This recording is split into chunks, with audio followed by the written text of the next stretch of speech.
Good evening, and thank you for tuning in for Kingdom School of Empowered Living. Tonight, I'm your host, Ralandra Taylor, and I'm joined by Pastor Angela Burrows and Mr. Jamal Archer. And we'll be discussing keys for rebuilding the village. So, the village is that collective of individuals that make up your community, from parents to grandparents, aunts, uncles, godparents, teachers, church members, you name it, the bus driver. All of these persons are part of the village. And in time past, we would always hear that it takes a village to raise a child. And we want to just discuss whether or not is the village still relevant? Is it not? Who are do we have the same set of persons in the village? Is the family what's if the modern family is the village relevant to the modern family? And so we want to take a moment and we're going to start first with you, Pastor Angie. Of course, for those of you who may not know, Pastor Angie and Dr. Dave Burrows were the youth pastors here at Bahamas Faith Ministries for 34 years. A long time. A very long time. But they've also recently embarked on a journey with the Ministry of Social Services where they've started a parenting program. And so they're involved in lots of social initiatives. And so, Pastor Angie, I deem you certainly, I would say, a subject matter expert as in when it comes to young persons, but also dealing with family matters. So we're gonna hit it right out of the park at the beginning. What are your thoughts on why the village worked so well in prior years?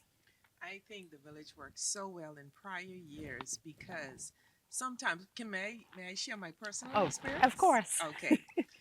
And so I would say to you that for me, my mother was a single mother.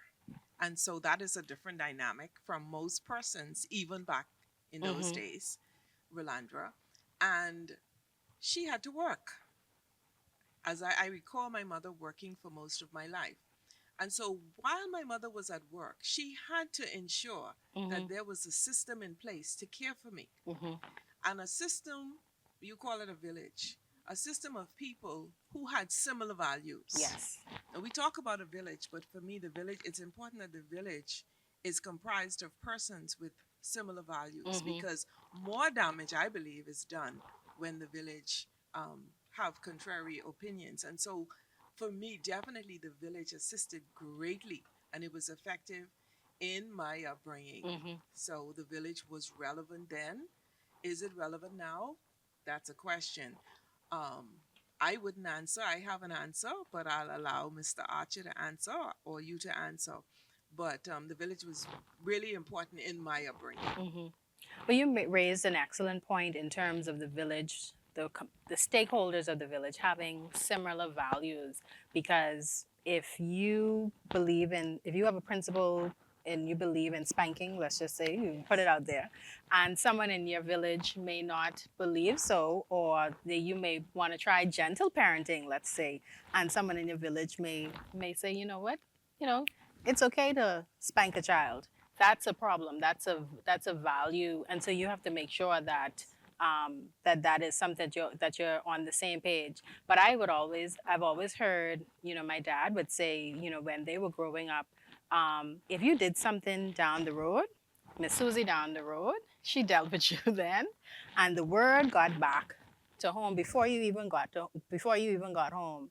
And so you probably got chastised by Miss Susie and whoever else along the way, and definitely when you got home, because your parents were just floored, or his parents in that instance were just floored that Miss Susie actually had to speak to you. She had to correct you.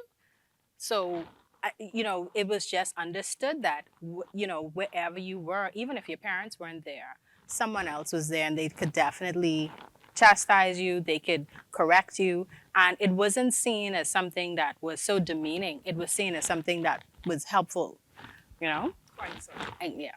And so, Jamal, you and your wife, Leslie, have a 6-year-old son. And so, I would say, fairly young family. Um, is the village relevant to you? Do you have a village? And, how are your values for persons throughout your village? Um, well, let me first start off by saying I believe I also grew up in a village, literally speaking. I grew up on a family property with all my father's brothers and sisters built homes on a property, and so I know the experience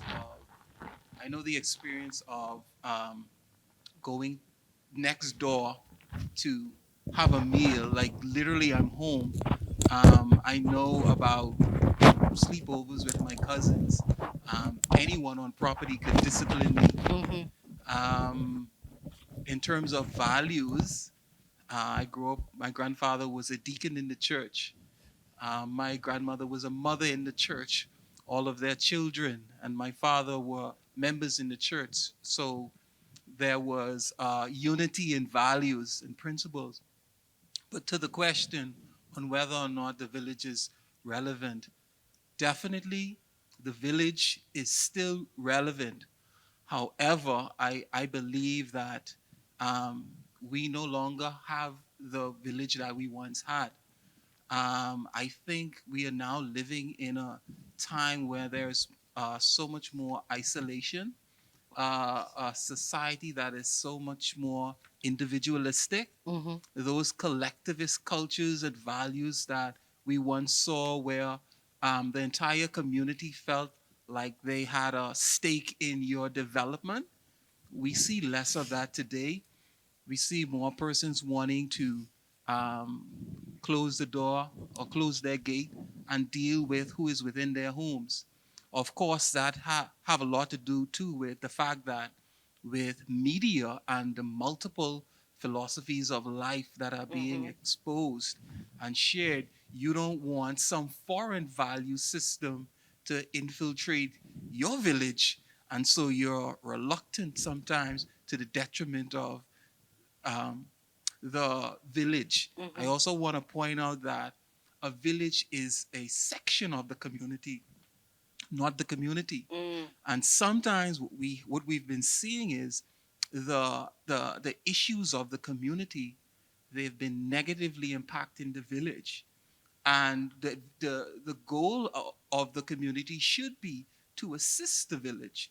But lately, we've been seeing many issues that emerge within the community is negatively impacting the village. Mm. Those are some very good points, Jamal. And as you were talking about some of the negativity, what I recognize and agreeing with you is that because of the challenges and the issues of life and everything else that has happened, we've been forced to kind of isolate. And so you isolate to yourself. And so isolation is almost like the direct opposite, or it's contrary to what it takes to build that village. Because if you want to be a part of a village, you have to open yourself up. You have to be open to receiving from these different persons or helping out in a different way. You can't isolate to yourself.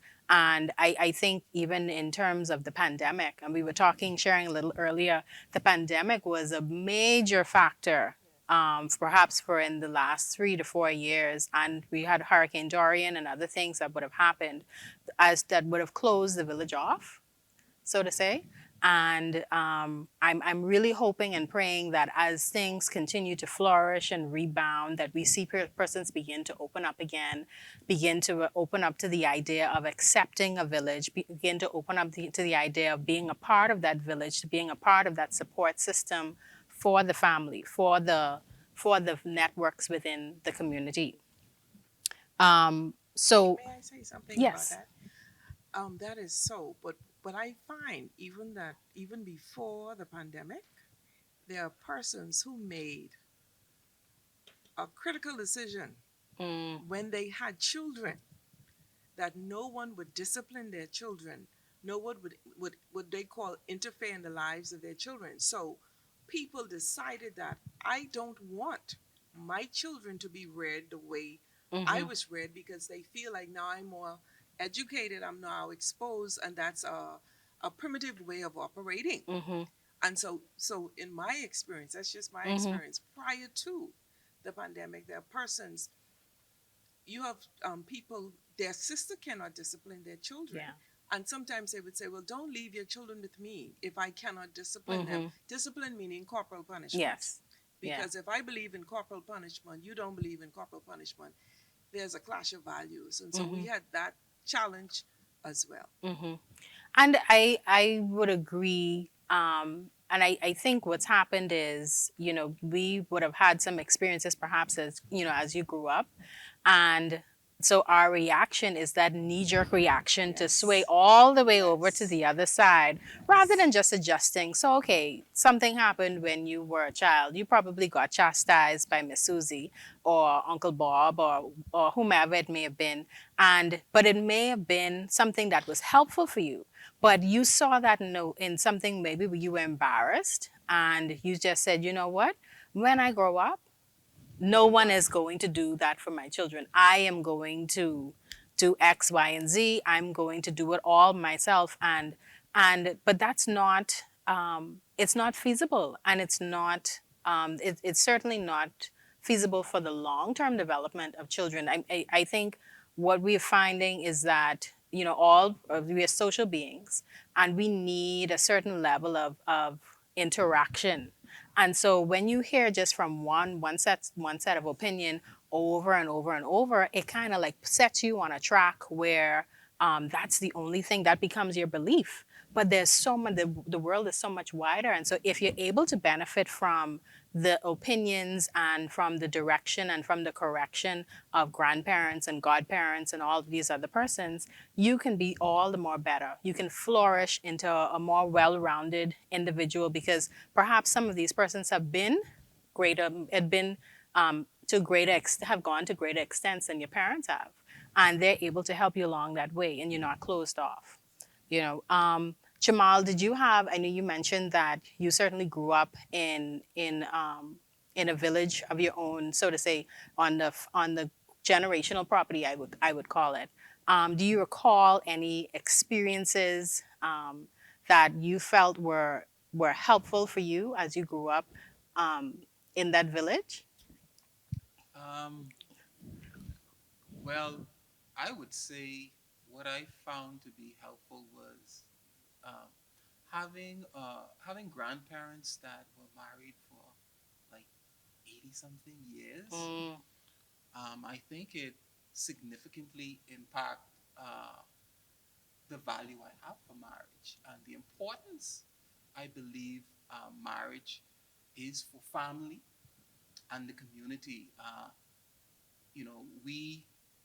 We lauded my grandfather and his marriage, and he always told us how, he only had one woman, and how he told us a story how he met my grandmother. He mm-hmm. was a carpenter, and he was on this roof building this home, and he saw her walk by, and he told the guys, "She's gonna be my wife." Um, it's stories like that I remember of him, Mm-hmm. and the way he responded to his grandchildren. I think has impacted the way I have responded to my son Mm-hmm. and my wife. But definitely being in that village, so I saw the same thing reflected through his sons. That I saw the way they treated their wives and the importance that they brought to family and Mm-hmm. in terms of family values. That was something that I was able to observe and really realize that, you know what, this is what is required of me, and this is what is necessary to sustain the village.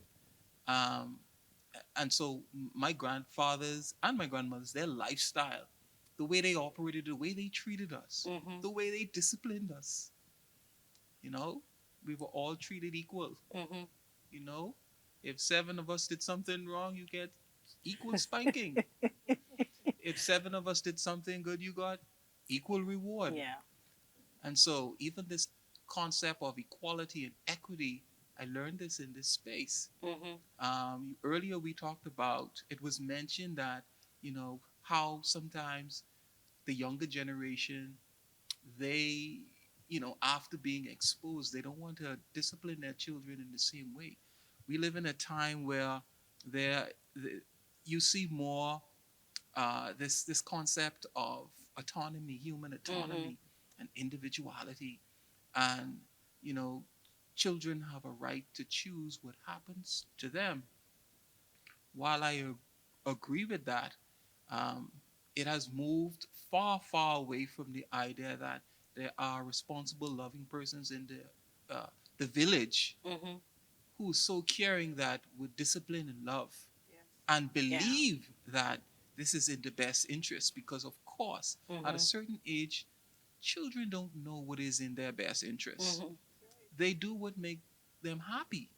But again, we are living in a time where lots of young people go off to school and they're exposed to these different philosophies of life. Mm-hmm. And when they return with those philosophies. And of course, that philosophy is foreign to the village Mm-hmm. and sometimes leads to the detriment of the village. Yeah. Yeah. And I loved how you shared about your grandparents, because that is again another thing that, not just grandparents but just all facets of the family, aunts and uncles and all other levels of the family, for children to be able to see those relationships unfold. Because guess what, even if mom and dad's relationship was not the best, at least you saw that there were other options, and you saw values demonstrated in front of you, of love, of respect, of honor. And so that didn't have to be what you may have seen directly in your home, did not have to be the only reality for you. It didn't have to be the only choice. I know one of the things my husband, always shares about is, certain things may have happened in his family, but he was also so grateful for, being able to see that there was another option with the neighbors and with aunts and uncles. And, eventually things turned around, but that gave him gave him a great hope, something to believe that, hey, this is not the end. This is not the worst of it. We can get through this, because if the family down the road is making it, if aunt and uncle across the street are making it, then guess what? We're going to get through this.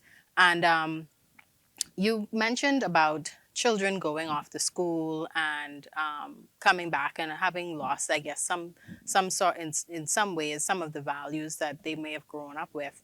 And I know that's also something that we talk about a lot in youth ministry, where we really and truly, in children and youth ministry, we try to make sure that these children have a firm grasp of their identity, that they have a firm grasp of their purpose, of the potential that they have, so that when they are in a foreign land, when they are in a new environment, and it's a new stressful environment, they have something that they can hold on to. And so the church, as the church's role in part of that village, is to support and to undergird families, to help children to come into the knowledge of the truth, and to come into a right relationship with Christ, so that they can find their identity in him, and they have something to hold on to as they grow older, as they go into move from high school to college to the real world. And so that's one of the things that I know the church is doing. And but on the other side of that, Pastor Angie, sometimes you watch the news and you see these fellas doing the bank lane shuffle, and you hear about someone who is missing or whatnot. And on the talk shows, people say, well, what is the church doing? Can the church do more? Is the church doing all that it can in its role within the village, Pastor Angie? I think the church, generally speaking, can do more. The church of the Lord Jesus Christ Mm-hmm. can do more. And I do believe that the church should be a supplemental parent. Mm, I do believe that firmly. And I actually practice that. Because sometimes a parent does not have the tools mm-hmm. that are required to raise a child in this environment Mm-hmm. for a myriad of reasons. Mm-hmm. And so we don't, as the church, take the approach that, okay, we're going to minister to you on Sundays or on Wednesdays when you come in. I think the church should be there to supplement, to augment, to support the family to the extent that we go and visit people, that we have a relationship with Mm-hmm. people, and that we don't necessarily wait for persons to come and ask us Mm-hmm. for assistance, but we offer assistance where we see there's a breach. Yeah. So that is what I would say. Yeah. And I agree with you. I feel as though the church is doing its part. If you look at a team, a basketball team, there are different roles on that team, and each player has a part that they play. No one player, except in the days of Bill Chamberlain, is gonna score 100 plus points on their own to say give the team the win. Everyone has to play a part, and so I think the church, and Jamal, you can weigh in as well. I think the church is doing its part. I feel as though sometimes the parents are doing their part. And I'm just wondering, what about the other stakeholders? Because we talked about now the modern family. What about other stakeholders like the godparents? Do the neighbors have the same level of influence that they would have had before? Do I remember one time I went to the convenience store, my brother and I'm not sure if he took something or whatnot, but the convenience store owner was when we were much younger. The little tuck shop around the corner. She said, no, no, no, no, no. You know you're not supposed to do that. When your mom comes in, I'm going to let your mom know X, Y, Z. So she was a part of that village. I don't know that if that happens today, that that person, that person who owns the convenience store as a stakeholder in the village, if that's gonna have the same effect. Is mom or dad gonna go in and accuse them now of something else? Do you think the village, in terms of the other stakeholders, do they have the same? Is everyone pulling their weight? I guess is the point where I'm trying to make. Is everyone pulling their weight? I Yeah. want to go back to the church Okay. because I believe the church plays a significant role in this regard. Mhm. One of the things I think the church needs to do, the church needs to embark on a mission to change young people's view of the church as a building. Mm, Okay? When we say church, a lot of times for young people, when they hear church, they hear the building. We all know that the church, it's the people. mhm. We are the church. With that said, I would refer to social learning theory and vicarious learning, which means people learn by observation. I think the church message needs to be a lived message. Mm, People need to see the church in people. mhm. And I think that is very important to saving the village. People can actually identify the church Yeah. in the way people are walking every Mhm. day. I also think the church needs to make more of an effort to rely on some of the research and scientific methods we have out there to help strengthen its message. We need to conduct surveys. We have many young people out there, some come to church and drop off. Mhm. What are the reasons? When we engage young people, we should be able to come to them with facts, empirical evidence, Mhm. research that we can do. Because we're living in a time where it's research that really influence policy. Mhm. It influence decisions. It influence confidence. Mhm. Young people need to know that we have been um, investigating, we have been considering persons in your age bracket, and we understand your concerns. Mhm. We know why you're not coming, and therefore we have solutions based on evidence. Mhm. Yeah. Something you said in terms of the church being a living demonstration, and I think the church also has to be a loving demonstration, and kind of goes back to a conversation we had last week in terms of if you really want to help someone, before you can pray for them, you have to be able to demonstrate love. And so, as the church, not just the four walls, but as the body of Christ, if we really want to be more, have a greater impact, if we want to be effective in whatever it is we're doing, we have to show and demonstrate that love. So, what does that mean for that person? And this, I guess, goes back to finding out what the needs of the person, what need they have. Are they hungry? Do they need clothing? Do they need a listening ear? Do they need an after school program? Do they need after school care? Maybe it's a single mother who doesn't have anyone to watch her kids because her village, in terms of persons who are around her, may not be there. So that may be something in particular that perhaps the church or someone within the church, a smaller group within the church, are able to cater to. But knowing what the issues are so that we can love effectively, you know? Um, I want to also touch on something because we I guess we consider parents to be the foundation of the family, and I guess the foundation of the village. And parents are the legal guardians for their children. They spend the most time with their children, and we talked a little earlier about how we've gone through so many changes over the last 10 years, over the last decade, from recession to Dorian to the pandemic. And there's so many other things that have happened that have impacted families socially and financially and spiritually. Um, what are some principles, Pastor Angie, that you think you can share with parents that will help them to navigate these unprecedented times? Well, for me, the first principle, I go to something that is stable. I hear the words, when I hear the word stable, I think of a song, Mm, but it's very important for me. Um, the foundation of the Word of God. For me, it's a strange story. My mother used the Word of God as her foundation, but she was not a believer. Can you believe that? it's interesting. My mother did not get born again until I think I may have been a teenager or close to my teen years Hmm. when my mother became born again.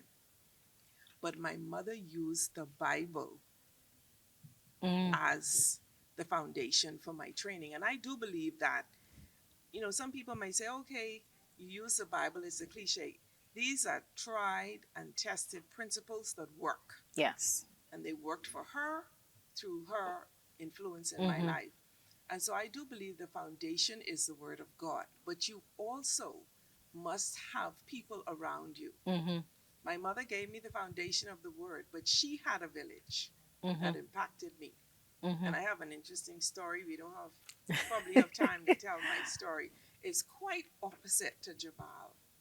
I had family members who all had a village, but my village was a little different. My Mm, village was not with persons who were necessarily related to me by blood, but the foundation of principles. And my mother was a reader. She was a young mother, but I realized she was always very smart, and school came first hmm. all of the time. And so she always read. And so she always knew what was happening through reading. Of course, she didn't have the internet Hmm. in those days. And when she would read something, I guess today we would call it research, Hmm. she would try to put it into practice and have conversations. I think we must engage our children as well and not just have a top down relationship, but we Hmm. must have a relationship where, of course, we're the parent, Hmm. we're in charge, but we engage our children. We have conversations with our children Hmm. as we teach them principles. Because if we were to teach them principles without love and without demonstration of how they work, then in that case they wouldn't be as successful. And so the foundation of the Word of God worked Hmm. for my mother, the demonstration of love. Um, I went to a church in the neighborhood. My mother didn't go to church. I went to church every Sunday. I went to this program in the middle of the week. They had a program Tuesday afternoons. I went to everything, and so the church, the neighborhood church, and this Hmm. wasn't even our denominational Hmm. church, Hmm. but the church in the neighborhood also served as the village, one part of my village, Hmm. and very grateful for that. Yeah. You mentioned something about parents engaging their children, and what thought came to mind was about technology, which is a double-edged sword because it has made all of our lives so much more efficient. And I'm sure we would prefer to add things up on a calculator as opposed to having to do it manually. But at the same time, I've noticed that a lot of parents also rely on technology as a babysitter. And so now you have your children that are just, I heard Pastor Kerr say this before, they come out of the womb and they know how to swipe. They know how to use the devices. And if you take that away from them, they have it for you. There's no end for it for them. You can't just say, okay, you have this for 10 minutes and then you come back. They don't even want the real, the children's toys. They're so glued to the devices. And we see even sometimes on Sunday morning, some children are so sleepy. They're up through the night, they're playing video games, they're doing all of these things. And so I wonder if to a certain extent, and Jamal, I'll let you answer, you have a 6-year-old son, if to a certain extent, parents have perhaps relied on technology to help to bolster their role, and maybe you could give us some insight into your home and what how things go with your son, with Joshua. Um, yeah, technology, a double-edged sword. Um, it's very easy to get um, with all that needs to be accomplished in a day. Um, it's very easy to sit your child down in front of the laptop, the computer, sometimes a cell phone, and well, at least you try to put it on some educational program, something learning, Mm-hmm. something spiritual. My son knows, for example, on Sundays, if he is allowed to use technology, he's watching Bible Adventures or some uh, Christian program. Mm-hmm. But, at the same time, there's a lot of pop ups. And I find myself at times shouting out, "What is that?" Because it doesn't sound like what Mm-hmm. I allowed you to watch. Mm-hmm. So, caution must be there. Mm-hmm. Technology can expose them to things that they're not ready to be exposed to. Mm-hmm. So you're really taking a chance a lot of times when you put them in front of technology. Yes, there's a benefit, but it's also a risk. And parents, you're always weighing the pros and the cons Mm-hmm. with technology. And yeah, at times I'm very fearful. Um, if he said he had a bad dream, the first thing comes to mind is you What must did have you? seen Yeah. something on. Uh, but at the same time, that doesn't have to be true. But Mm-hmm. the fact that technology exists and because of the risk it presents, um, I'm inclined to think that you know what, I better be careful. Yeah. Um, so yeah, I'm sure this is true for many parents. Mm-hmm. Technology, it helps. I don't like using the word distraction Mm-hmm. because sometimes parents use technology as a distraction. Hopefully, it's distracting them in a good way, Mm-hmm. but there's a possibility that um, you know it can have negative effects. Mm-hmm. Negative effects. Yeah. As we begin to wrap up the conversation, I wanted to touch on something controversial, which Jamal, you and I participated in a program called Parenting on Purpose last year, and I believe one of the most provocative discussions that we had was around mandatory parental counseling. Um, you know, Definitely when you're getting married, there's marital counseling, and some churches will not even allow you to come up to the altar except you've completed that marriage counseling. When you're having a baby, you do Lamaze classes, you prepare for that. And I wonder if it just seems like parents are just winging it, and so the part of the juicy part of that discussion was whether or not the government should mandate parental classes for persons, or not necessarily the government, but that we begin to see it as more of a norm and not just something that we go to when there is a problem. Because if I'm having a problem with my vehicle, I go to the manufacturer, I go to the dealer, and they service it for me. And that's normal for me. But when it comes to parenting, we just get this thing of, well, we'll do it on our own. And so if you're not, we've seen where people kind of stepped away from that village mentality, so to say, and we're hoping that that comes back. But at the same time, our parents really equipping themselves to the best that they can. And so, Pastor Angie, I want to start with you first because you and Pastor Dave would have recently launched a program with the Department of Social Services that offers parental counseling for young parents. And so, I want to hear from you as to, how did that get started? How do people get connected with that? And I know you also offer opportunities for persons to launch some of those programs, directly through your company. So how can we learn more about that? Well, the program with the Department of Social Services is something I'm very excited about. Hope you can tell.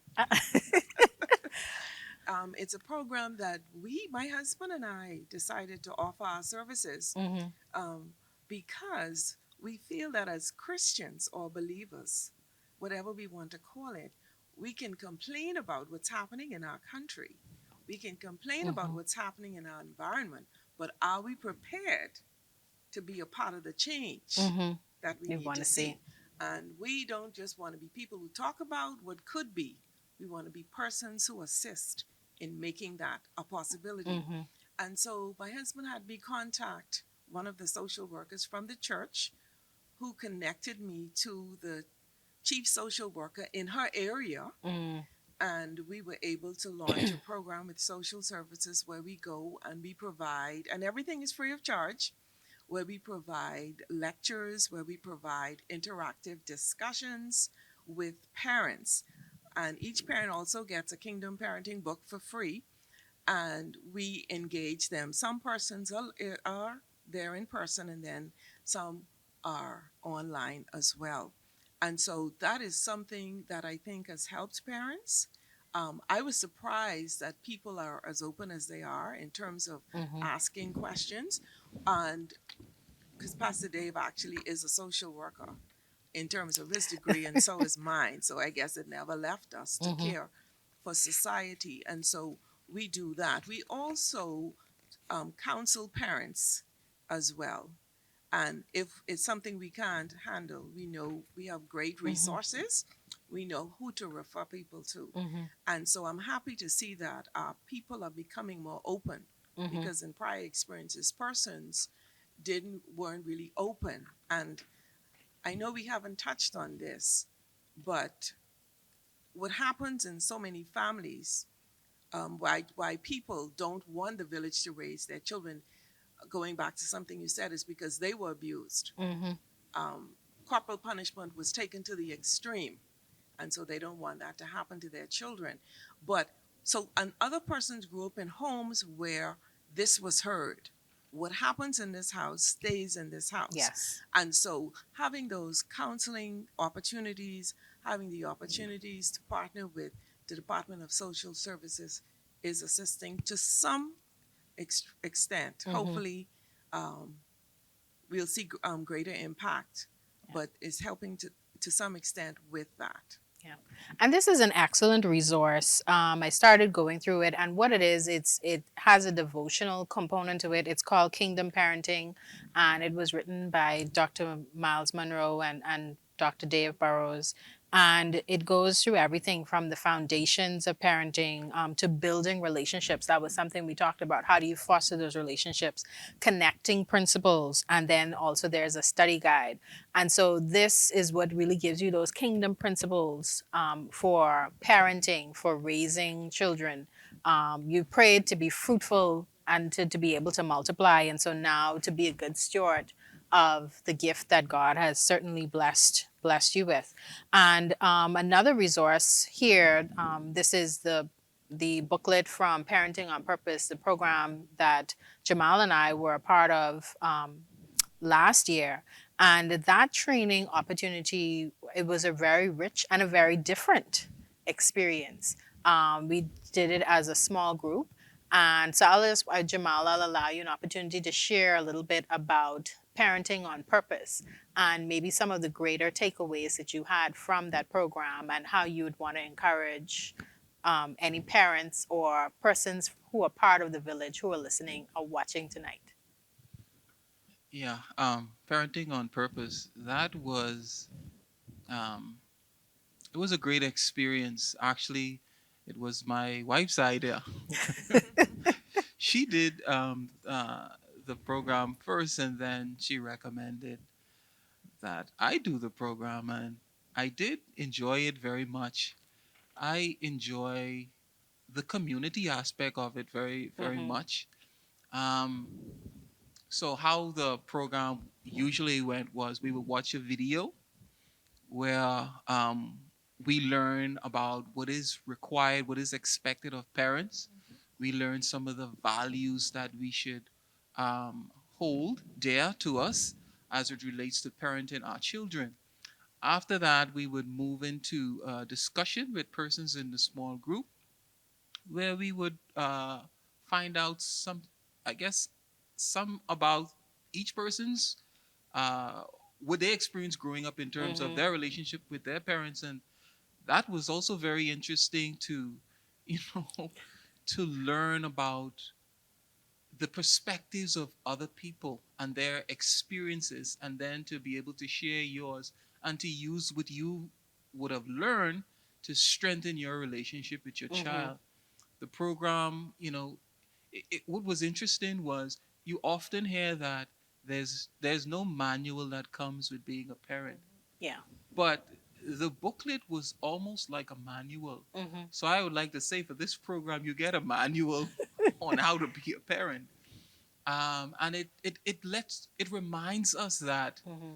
with children we are actually preparing them for the world.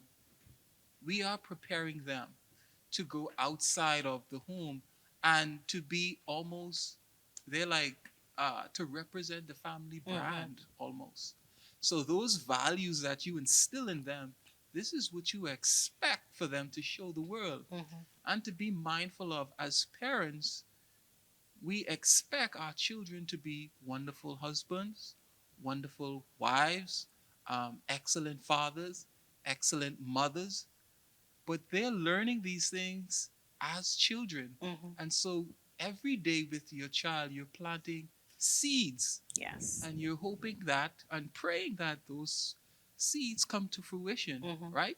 So the Parenting on Purpose program, it was a good reminder that children are arrows, Mm-hmm. right? They're arrows. We Direct them. influence tremendously Mm-hmm. the direction they go in.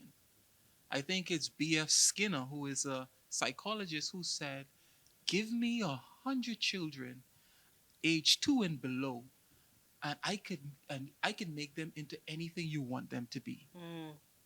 So children at very young ages, as parents, we must be mindful that we influence their future. Mm-hmm. We could determine or significantly impact Mm-hmm.